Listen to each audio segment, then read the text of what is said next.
Sintonizan Radio María, la gracia de una presencia. Y a continuación, queridos oyentes, les invitamos a escuchar el programa Catecismo de la Iglesia Católica, dirigido por el Padre José Ignacio Munilla.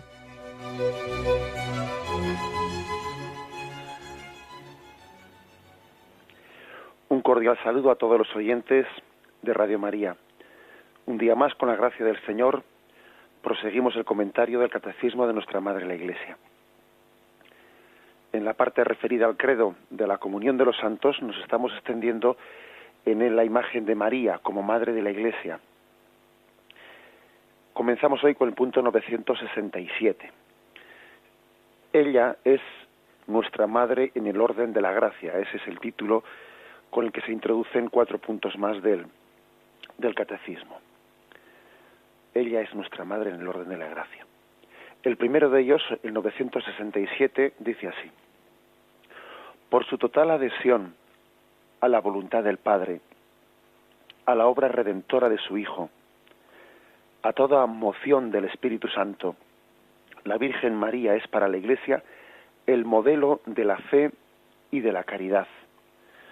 Por eso es miembro muy eminente y del todo singular de la Iglesia.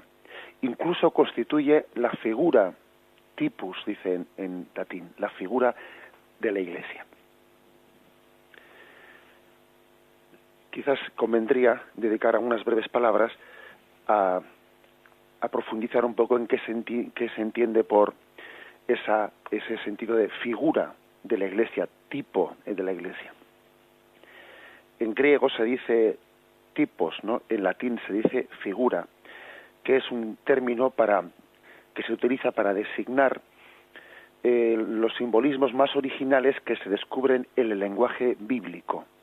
En el lenguaje bíblico se utilizan términos que están describiendo, son prefiguraciones, es una manera de hablar con frecuencia en la Sagrada Escritura, cosas que prefiguran otras que están por llegar. Lo tenemos en toda la Sagrada Escritura. Hay muchos términos que dicen que son ejemplo, parábola, sombra de lo que está por llegar, imitación. A eso se le llama ser figura, ser tipo. Por ejemplo, San Pablo pues describe muchos de estos tipos, ¿no? Por ejemplo, dice que el primer Adán, era una figura, un tipo del que estaba por venir, refiriéndose por Jesucristo. Por ejemplo, dice también él, los acontecimientos del Éxodo tuvieron lugar en ellos figuras que nos conciernen a nosotros. Por ejemplo, en el paso por el desierto, el maná era una figura de lo que estaba por llegar, que era el pan de la Eucaristía. En el paso por el desierto, aquella agua que brotó de la roca era una figura de lo que estaba por llegar, que era el agua de la gracia bautismal. Por ejemplo, pues en el paso por el desierto, aquella serpiente de bronce que fue levantada en aquel palo era una figura de lo que estaba por llegar, que era la cruz salvadora de Cristo. A todo esto se le llama figuras, prefiguraciones o tipos. Bueno, pues hay una serie de nombres, ¿no?, con los cuales se está dando a entender que todo en la Sagrada Escritura es como una insinuación mística, ¿no?, del cumplimiento pleno del plan de salvación. Una figura que está como adelantando, ¿no?, dándonos a entender el sentido más profundo. Estamos llenos de estos ejemplos. Por ejemplo, el caso del diluvio, que también la Iglesia lo entiende como una figura de aquel bautismo que nos iba a salvar. El arca de Noé es imagen del bautismo, en el que Dios nos salvaría de hundirnos en las aguas. Y tantos otros ejemplos en los cuales se hace lo que se llama la tipología, que es una especie de prefiguración del don de la gracia que está por llegar. Bueno, pues por eso dice San Pablo, de que vivimos que el mundo judío en el Antiguo Testamento vivió las sombras de las cosas venideras. El maná era la sombra del pan eucarístico venidero. el agua que brotaba de la roca era como una sombra de una realidad que iba a venir después. Pues es curioso, lo que ocurre es que aquí las sombras han venido primero y las realidades han venido después. Primero han sido las sombras, no como las imágenes, y finalmente en Cristo ha llegado pues el cumplimiento, digamos, la imagen en la que se proyectó la sombra en el Antiguo Testamento. A todo esto se le llama los tipos o las figuras o las prefiguraciones, ¿no? Que como veis, especialmente la Iglesia de los primeros siglos y la liturgia lo mantiene, ¿no? Porque veis cómo cuando vamos a la Santa Misa siempre se nos evocan figuras del Antiguo Testamento que las vemos cumplidas en Cristo. Y la misma Iglesia pues nos evoca cosas del Antiguo Testamento poniéndolas en conexión con el cumplimiento de ellas en Cristo. Bien, pues eso supone una capacidad, ¿no?, de ver la gracia de Cristo presente en todos los acontecimientos de la salvación, que eran sombra, que eran tipo, que eran prefiguración del don de la gracia que estaba por llegar. Bien, esa sería como una explicación simple de esa palabra que utiliza aquí el catecismo, de la figura o el tipo. Y en ese sentido se dice que María fue figura, fue tipo de la Iglesia. Bueno, es figura, es tipo de la Iglesia. Y da una serie de descripciones de por qué María es figura, es tipo de la Iglesia. Dice, por su adhesión a la voluntad del Padre, primer punto, por su adhesión a la voluntad del Padre. Algo básico, ¿no?, por lo que María es modelo de la Iglesia. Acordaros de aquella palabra de Jesús, cuando le dicen, tu madre y tus hermanos te buscan. Jesús dice, ¿quiénes son mi madre y mis hermanos? Y girando su vista alrededor, dijo, estos son mi madre y mis hermanos, los que buscan la palabra de Dios, ¿no?, y la cumplen. Quiere decir que María es especialmente, ¿no?, pues madre de Jesús, no ya tanto por su vínculo de consanguinidad, que María es carne de su carne y sangre de su sangre, ¿no? Y eso ya crea un vínculo maternal, pues que como todos hemos conocido, ¿no? Pero todavía María es más madre por adherirse a la voluntad de Dios, a la voluntad del Padre, que meramente por su vínculo de consanguinidad, por el hecho de ser carne de su carne y sangre de su sangre. Si eso es un vínculo pues que llega casi a fundir a la madre con el hijo, es superior, ¿no?, la unión de Cristo con su madre y de María con Jesús por su adhesión a la voluntad del Padre. Hay una adhesión a la voluntad del Padre que le hace a María imagen de la Iglesia. Si Jesús dijo, ¿no?, cuando entró en el mundo, sacrificios de terneros y de carneros no los aceptaste, como dice la carta a los hebreos, ¿no? Y entonces dije, he aquí que vine para hacer tu voluntad. Si María dijo en el anuncio del ángel, he aquí la esclava del Señor, hágase en mí según tu voluntad.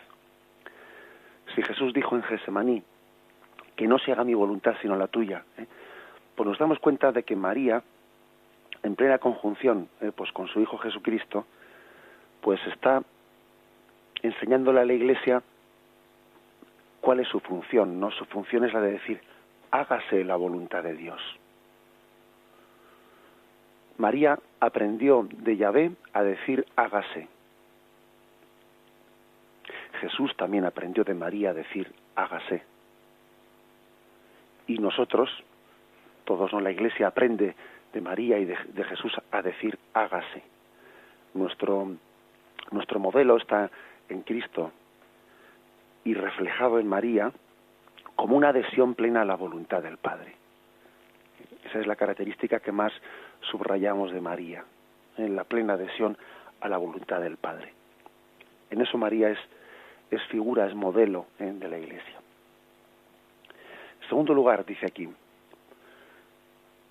después de haber dicho por su adhesión a la voluntad del Padre, por su adhesión a la obra redentora de su Hijo.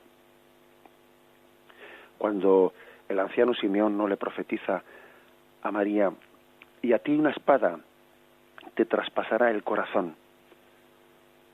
Desde el primer momento no vemos en María que ha sido plenamente asociada a la pasión de su Cristo, de su Hijo Jesucristo, que María sufre con su Hijo y sufre en su propia carne, no, la pasión redentora de su Hijo, plenamente adherida a la obra redentora. Sin embargo, María no tiene un amor carnal, que a veces pueden tener las madres, un amor posesivo, propio de quien tiene un hijo y pretende poseerle para sí, y le cuesta mucho darlo para el mundo, darlo para... A veces ocurre eso con las madres, que tienen un amor carnal, y entonces pretenden poseer a sus hijos y les cuesta darlos para la voluntad de Dios. Les cuesta darlos, ¿no? Igual se llevan un cierto disgusto pues cuando se casan o cuando dan pasos en la vida o cuando el Señor les llama a una vocación consagrada, les cuesta darlos, ¿no? Porque tiene un amor pero un tanto posesivo, no purificado. No ese es el caso de María. María es un acicate para que su hijo se entregue a la voluntad del Padre. Le vemos a ella en las bodas de Caná que lejos de frenarle a su hijo, casi parece que le está empujando, ¿no? Para que se entregue a su obra redentora. Haced lo que Él os diga. Y cuando dice Jesús, mujer, todavía no ha llegado mi hora, parece que es casi María la que empuja la hora de Jesús, casi la que le está animando a su hijo, ¿no? a su entrega redentora. Por eso creo que hay que destacar de María que lejos de haber sido un freno a la entrega de Cristo en la cruz, ella pues ha sido alguien que le ha animado a su hijo camino de la cruz, y le ha animado no desde fuera, sino compadeciendo ella con su hijo, padeciendo con él al pie de la cruz. Es como si María hubiese sido el modelo de Simón de Cirene, aquel que le ayudó a Cristo a llevar su cruz. María está continuamente, ¿no? Pues cargando con parte de esa cruz, ¿no? de su hijo, haciendo el camino junto con él. Por eso es también modelo para nosotros en cuanto a adhesión a la obra redentora. Dice también, por su adhesión a toda moción del Espíritu Santo. Igual que dice el Evangelio que el Espíritu Santo condujo a Jesús al desierto, que Jesús era movido por el Espíritu Santo, o por ejemplo dice en un momento determinado, y Jesús lleno del Espíritu Santo exclamó, como también dice ese texto al que he hecho mención, y el Espíritu Santo condujo a Jesús al desierto. Es decir, parece que Jesús se dejaba mover, era como su principio vital, ¿no? El Espíritu Santo, el de sus acciones. Lo mismo cabe de decir de María, que ella también, el Espíritu Santo le condujo a Incarén a visitar a su prima Isabel.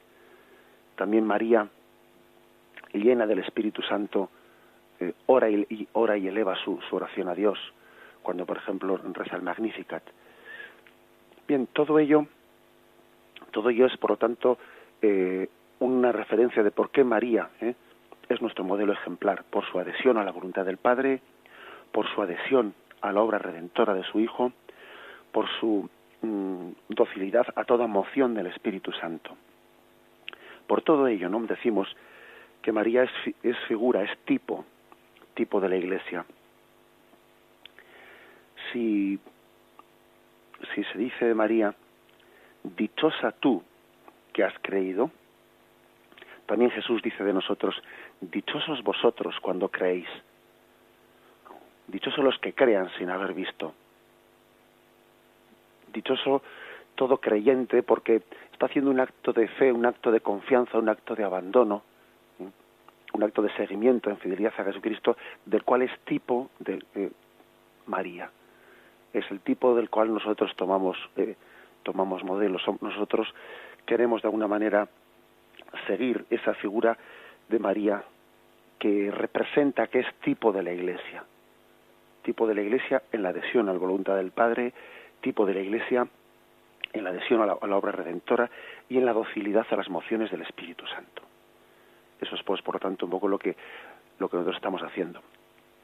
Fijaros que hasta qué punto la Iglesia es, o María es tipo, o es figura, ¿no?, de la Iglesia, que cuando la Iglesia celebra la Eucaristía y levanta la patena y el cáliz, ¿no?, en esa dosología, y dice, por Cristo, con Él y en Él, a ti Dios Padre omnipotente, ¿no? Pues tenemos una figura y un tipo de ese ofrecimiento sacramental en la imagen de la piedad de Miguel Ángel, ¿no?, cuando representó a Jesús descendido de la cruz y puesto en brazos de su madre, la cual sostiene a su hijo y también lo ofrece al Padre. En la Iglesia, cuando dice la dosología, por Cristo, con Él y en Él, eso que hace está prefigurado en María, que ofrece a su hijo Jesús al Padre. La Iglesia es pues como las manos de María que ofrecen a Cristo al Padre. En ese sentido, también cuando la Iglesia consagra el cuerpo y la sangre de Cristo y lo hace presente en las especies eucarísticas, invocando a Dios Padre para que envíe el Espíritu Santo, pues también lo vemos eso preparado, no es más que una prolongación de aquel misterio de la Encarnación en el que el Espíritu Santo es enviado por el Padre a las entrañas de María para formar en ellas a Jesucristo. María es pues figura, es imagen de la Iglesia, es el tipo, y así lo entendemos. Lo vamos a meditar y continuamos enseguida.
El punto 968 dice así: pero su papel con relación a la Iglesia y a toda la humanidad va aún más lejos.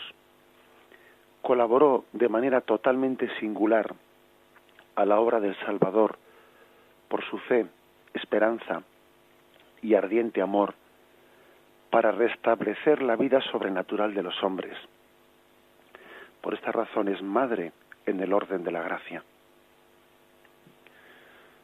Lo primero que hay que decir para comentar este punto es que Dios no necesitaba de la colaboración humana para llevar a cabo su plan de salvación. Eso es evidente, ¿eh? Dios es todopoderoso y Dios no necesita de nuestra colaboración para llevar adelante su plan. ¿Cómo va a ser, no, el hombre necesario para Dios? El hombre no es necesario para Dios. Dios puede hacer sus cosas, ¿no?, sin su plan, sin necesitar de nosotros. Ahora bien, Dios ha querido llevar adelante su obra de salvación queriendo necesitar de nosotros. Esa frase famosa de San Agustín: el que te creó sin ti no te salvará sin ti. Dios ha querido implicarnos, ¿no?, implicarnos en su plan de salvación. No ha querido salvarnos desde fuera, sino ha querido hacernos también copartícipes de ese plan de salvación. Para entenderlo esto, pues podemos echar a veces mano de ciertas imágenes que tenemos pues en el propio orden de la familia, ¿no? Cuando un padre o una madre entiende pues que que es mucho más perfecto implicar a su propio hijo, suscitando en él una corresponsabilidad, no únicamente darle las cosas hechas, no educarle únicamente en decirle lo que tiene que hacer, sino suscitando corresponsabilidad, no dándole todo hecho, sino haciéndole hacer,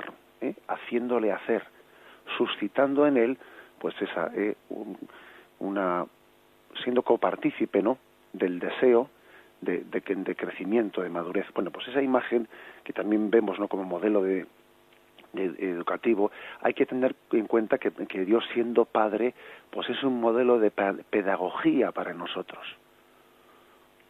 Un padre pues infinitamente perfecto, como es Dios Padre, ¿no?, ha querido que su plan de salvación pues integre, suscite en nosotros la colaboración, integrándonos en su plan de salvación. Es el gran pedagogo, Yahvé, que no únicamente nos da su gracia, sino que también nos hace colaboradores, ¿no?, en ese plan de salvación. Pues bien, Dios, que no necesitaba de la colaboración del hombre, ha querido hacer las cosas de una manera en la que el hombre, ¿no?, pues pase a ser necesario para su plan de salvación. Y por eso asocia de una manera muy especial a María, no como un instrumento ciego, porque claro, pues un instrumento ciego sería como un carpintero utiliza un serrucho, coge el serrucho y con él pues cierra, ¿no? O como un poeta utiliza una pluma. La pluma pues es un instrumento ciego que no puede, que es imposible que ponga obstáculos a la mano del autor de esas letras. No, sin embargo, Dios ha querido suscitarnos, o sea, asociarnos a su plan de salvación, pero no como instrumentos ciegos, ¿no?, inertes, no, sino como colaboradores conscientes y libres, claro, lo cual suscita también pues muchos interrogantes, ¿no?, porque dice uno, sí, pero claro, el problema está de que si Dios nos llama a colaborar con Él, nosotros podemos ser un buen instrumento o un mal instrumento, porque un serrucho pues hará lo que la mano del carpintero le conduzca a hacer, ¿no? Pero claro, cuando es de alguien libre, pues puede ser que sea dócil o puede ser que no sea dócil, puede ser que utilice mal su libertad. Bueno, pues ese es el mérito también de María. Por eso también veneramos, ¿no?, a María como la perfecta colaboradora en la obra de Dios, porque Dios nos ha hecho instrumentos suyos sin anular nuestra libertad, no como un serrucho, no como una pluma, ¿no?, sino como seres libres. Por eso creo que la imagen más cercana que tenemos pues es la imagen de paterno-filial, la imagen de la familia, en la que los padres quieren que sus hijos sean conscientes y libremente también corresponsables de la tarea de crecer en la comunión del amor en una familia. Por eso María es la colaboradora más activa a ese plan de Dios de salvación para todos nosotros. Colaboradora activa. En primer lugar, en vida de Jesús. En vida de Jesús fue una colaboradora activa que dice que es nuestra madre en el orden de la gracia. Pues sí, también lo fue en vida de Jesús, porque en la medida en que ella llevó en su seno a Jesucristo, Jesucristo ya era cabeza del cuerpo místico que es la Iglesia. Con lo cual los santos padres dicen, María nos llevó a nosotros en su seno.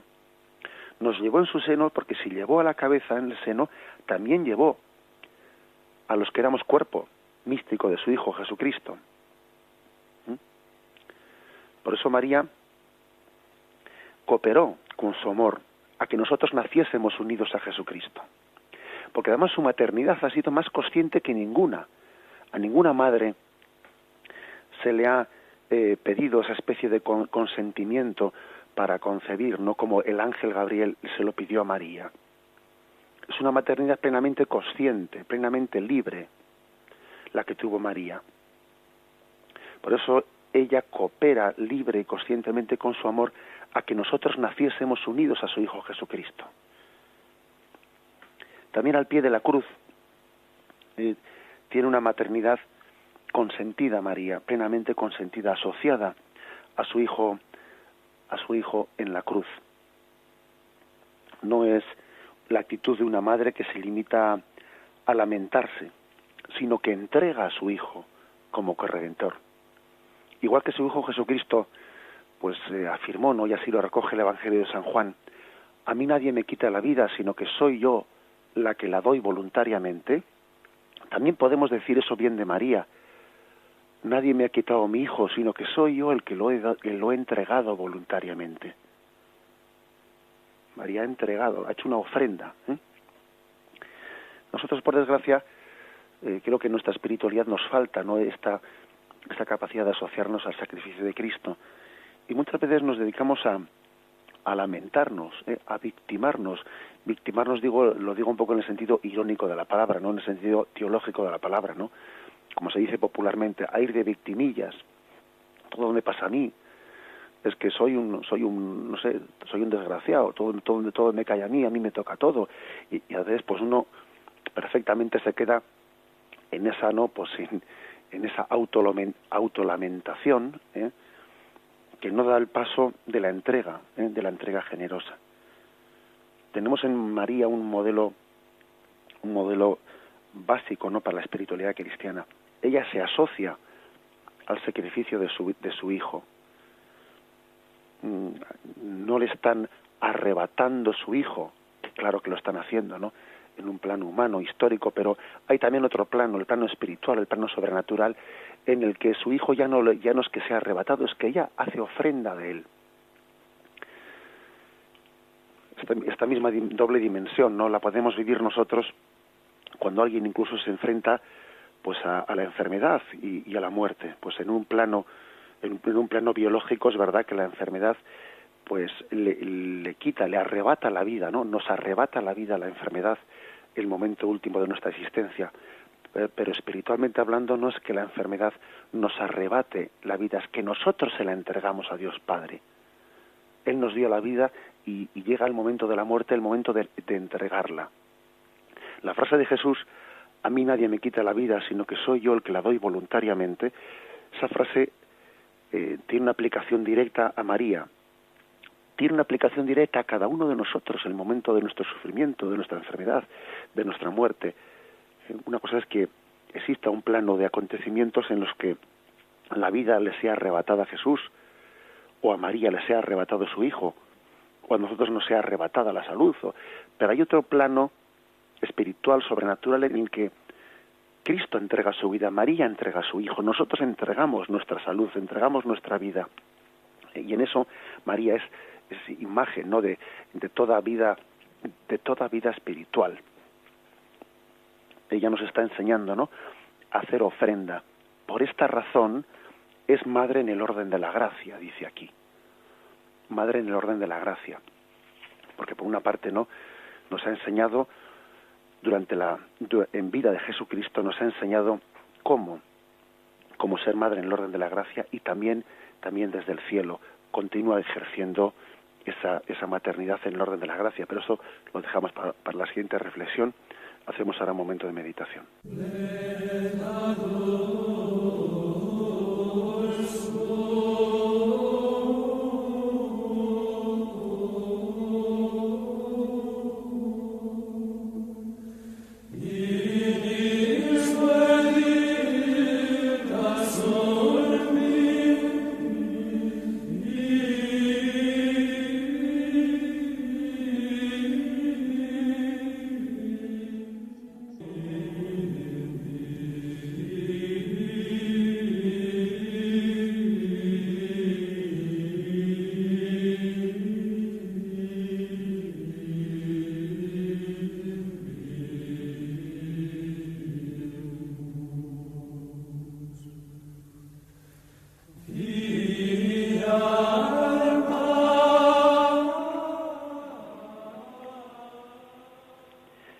Dice así el punto 969. Esta maternidad de María perdura sin cesar en la economía de la gracia. Desde el consentimiento que dio fielmente en la Anunciación y que mantuvo sin vacilar al pie de la cruz, hasta la realización plena y definitiva de todos los escogidos. En efecto, con su asunción a los cielos, no abandonó su misión salvadora, sino que continúa procurándonos, con su múltiple intercesión, los dones de la salvación eterna. Por eso la Santísima Virgen es invocada en la Iglesia con los títulos de abogada, auxiliadora, socorro, mediadora. Decíamos el otro día cómo algunos santos habían muerto siendo muy conscientes de que en el cielo iban a estar mucho más capacitados, ¿no? Pues para continuar su labor, que iban a ser mucho más eficaz, ¿no? Que la que pudieran hacer en la tierra, pues en orden a este misterio de corredención con Cristo. Aquella famosa frase de Santo Domingo: os seré mucho más útil desde el cielo. Aquella expresión de Santa Teresita de Lisieux: pasaré mi eternidad, ¿no? Pues derramando gracias sobre la tierra. Bueno, pues si eso cabe decir de Santo Domingo, de Santa Teresita, de otros santos, ¿qué no cabrá de decir de la Virgen María, que sabemos que es pues el modelo supremo de santidad, ¿no? Su maternidad está plenamente potenciada en el cielo, porque mientras que estaba ella aquí en la tierra colaborando con su hijo, es cierto, ¿no? Pues ella también era madre nuestra, pero también su maternidad estaba limitada pues por todas las limitaciones que supone pues nuestra condición corpórea. María también, mientras que no fue glorificada y asunta a los cielos, pues tenía todas las limitaciones propias de la condición mortal, ¿eh? Sin embargo, la condición glorificada en el cielo hace que su maternidad sea mucho más eficaz, sea mucho más efectiva, que ella nos conozca a todos, ¿no? En esa visión beatífica que tiene en Dios nos conoce a todos perfectamente, María, cosa que estando ella aquí ya no podía conocernos personalmente a cada uno de nosotros, pero estando en el cielo sí, porque María en Dios nos conoce a todos. Ella está como participando, aunque sea de una manera pues limitada, como porque de criatura humana es, pero aunque sea de una manera limitada, María participa pues de esa omnisciencia y ese conocimiento de Dios que tiene de cada uno de nosotros. Como madre que es, Dios también le ha concedido esa capacidad de conocernos personalmente desde el cielo, y por eso la maternidad divina María la ejerce de una manera muy superior desde el cielo, ¿no? Que lo pudo ejercer desde la tierra. Eso se llama la economía de la gracia, que Dios ha querido hacer de ella pues un instrumento. San Bernardo decía que María es como ¿qué entiende la Iglesia cuando se dice medianera de todas las gracias? Bueno, sabemos que Cristo pues es el único mediador. Ahora el punto siguiente lo vamos a explicar, aunque sea brevemente, pero es verdad que Cristo, siendo la fuente, ha querido tener como un acueducto principal, ¿no? Por el cual su gracia llega a los hombres, que es el de María. Así como los santos, cada uno de ellos pues tiene una encomienda de intercesión pues particular hacia alguno de sus hijos, pues lógicamente Santo Domingo pues desde el cielo pues intercederá especialmente por aquellos que están encomendados a su patrocinio, a la familia pues religiosa que él fundó, etcétera, así como ahí habrá otros santos que también tienen encomendados la oración pues por determinada nación que le tiene como patrono, etcétera.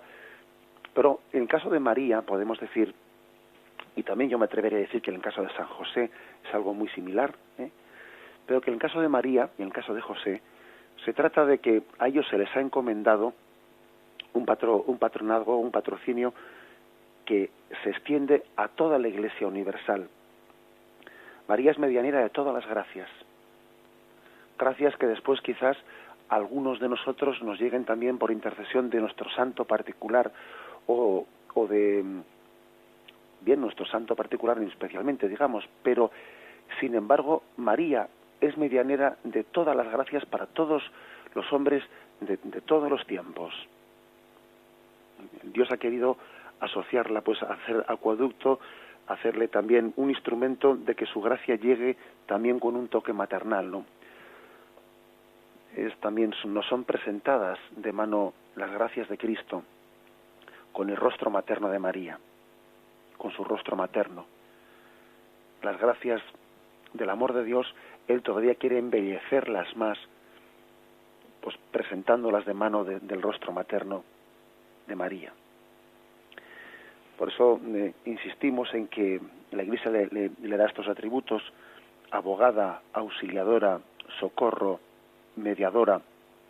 Todos estos títulos, ¿no?, están de alguna manera insistiendo en cómo Dios la ha asociado para que sus gracias tengan, ¿no?, ese rostro materno a la hora de llegar a nosotros.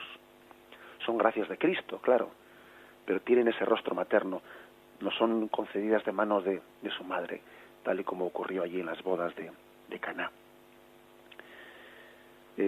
Además, San Luis Griñón María de Montfort, ¿no?, también él explica que María quiere ser también, en medio de lo que es la vida espiritual, quiere ser alguien del cual Dios se sirva para que los momentos de aridez, los momentos de desierto, las noches oscuras del alma, ella pues ponga ese toque de consuelo en medio de la aridez. Es verdad que la purificación que todos necesitamos en nuestra vida es árida, que esa purificación nos somete a pruebas fuertes.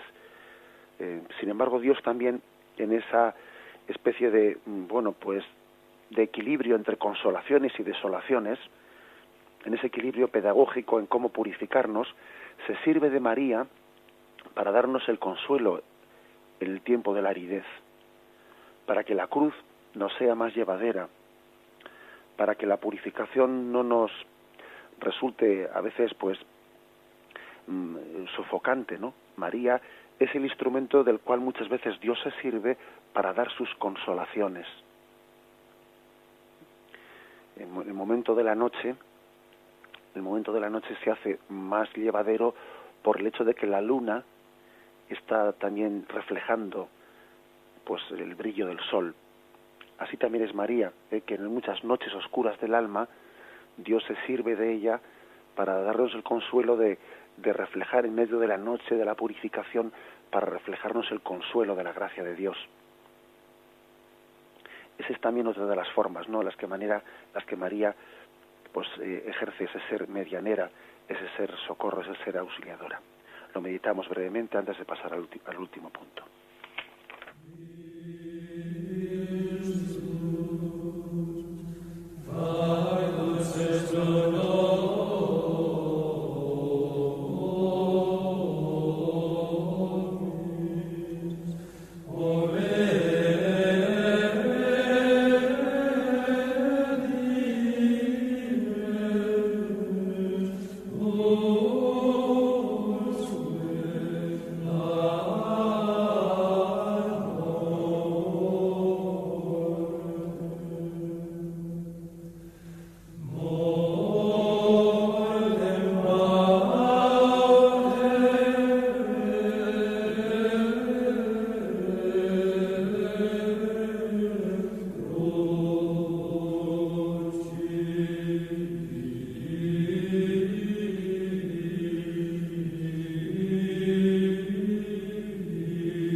Dice así el punto 970.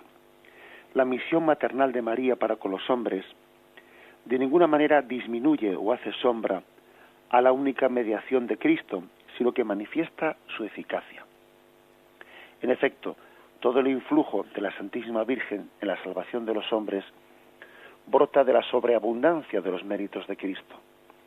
Se apoya en su mediación, depende totalmente de ella y de ella saca toda su eficacia.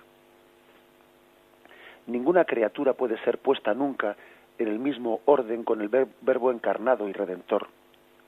Pero así como en el sacerdocio de Cristo participan de diversa manera tanto los ministros como el pueblo creyente, y así como la única bondad de Dios se difunde realmente en las criaturas de distintas maneras, así también la única mediación del Redentor no excluye, sino que suscita en las criaturas una colaboración diversa que participa de la única fuente. Pero una vez más, el catecismo pasa a matizar, ¿no? Pasa a matizar para que se entienda bien lo que es esta misión maternal o mediación maternal de Cristo, que no hace sombra, no le quita el puesto central, ¿no?, a la única mediación de Cristo. Que cualquiera que podamos decir que es mediador no es un mediador al margen de Jesucristo, sino participando de la mediación de Jesucristo. Es muy importante el término, comprender lo que significa el término participación.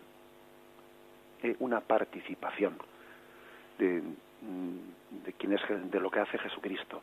Jesucristo, él mismo, él cuando está siendo mediador entre Dios y los hombres, su mediación es plena. No es que le falte algo, que venga la Virgen María o otro santo a completar lo que a Jesús le faltaba. No, a la mediación de Jesús no le falta nada.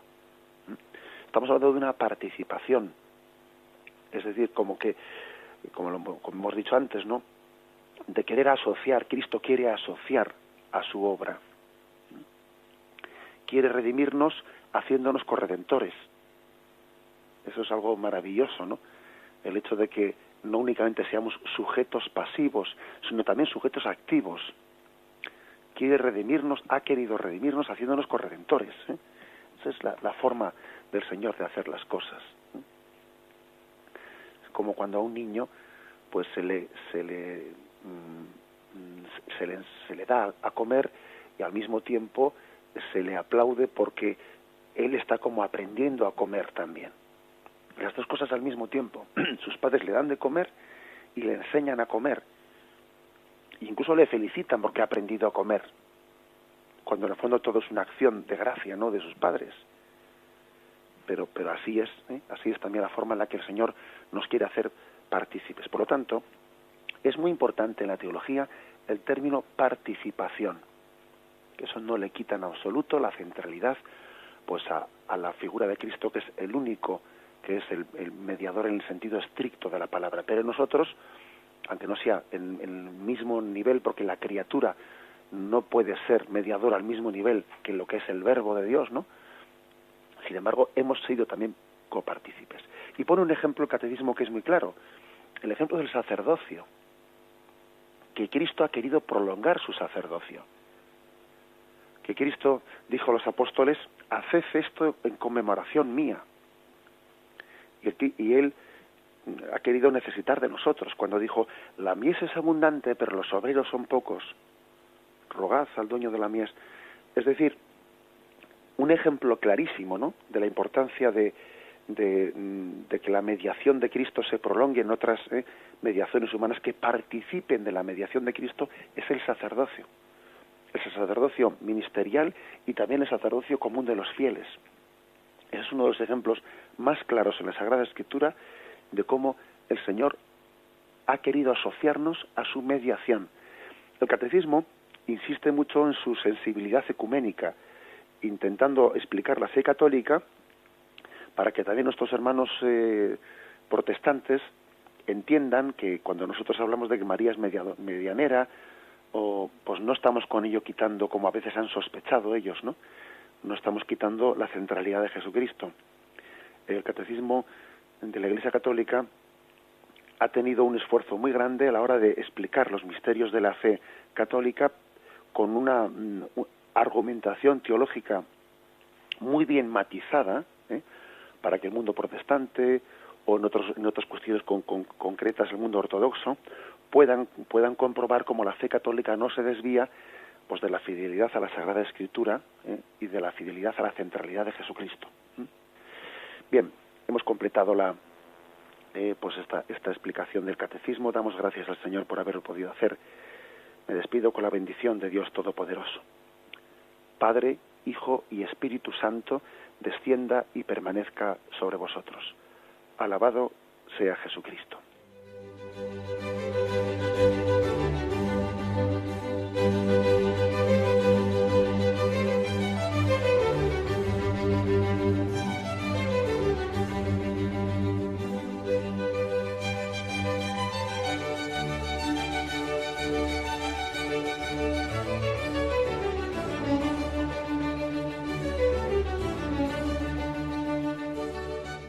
Y hasta aquí, queridos oyentes de Radio María, han podido escuchar el programa Catecismo de la Iglesia Católica, dirigido por el Padre José Ignacio Munilla.